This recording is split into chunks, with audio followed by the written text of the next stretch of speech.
जा तू तपस्या कर।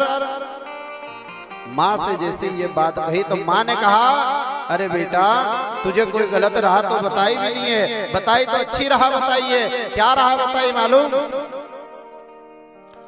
भगवान के धाम की बात कही ना, इसलिए तू निश्चिंत हो करके भाव भक्ति से जा, भगवान की सेवा कर।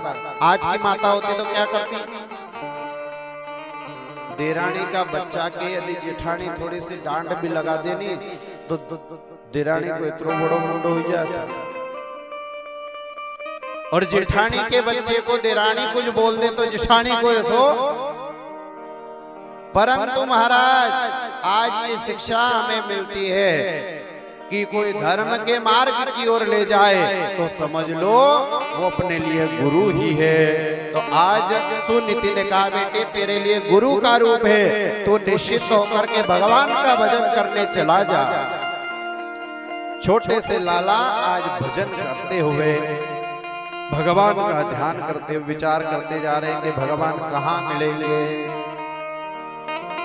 भगवान कहाँ मिलेंगे। ऐसा भाव बनाकर जैसे जाने लगे,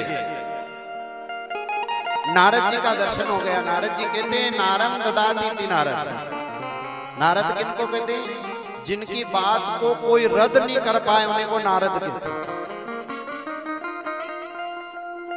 तो नारद जी ने दर्शन दिया और कहा, बेटा तू कहां जा रहा है? कहा कि मैं भगवान का भजन करने जा रहा हूं जंगल में। नारद जी ने विचार किया, छोटा सा लाला है, 5 बरस की तो अवस्था है, ये जंगल में जाएगा क्या तपस्या करेगा? इसलिए विचार किया कि इसको थोड़ा परीक्षण तो करूं। और क्या कहा मालूम? बेटा जंगल में भगवान भगवान नहीं रहते हैं, जंगल में बब्बर शेर रहता है, बब्बर शेर तुझे खा जाएगा। ध्रुव जी ने कहा कि तुम कौन? कि मैं नारद। कहा कि तुम नारद नहीं हो सकते। क्यों? क्योंकि नारद होते तो तुम भगवान के कर्म करने जाने वाले मानव को रोकते नहीं, तुमने मुझे रोका, अर्थात तुम नारद नहीं हो सकते। नारद जी ने कहा, बेटा मैं नारद ही हूं, मैं तो तेरी परीक्षा लेना चाहता कि तू आखिर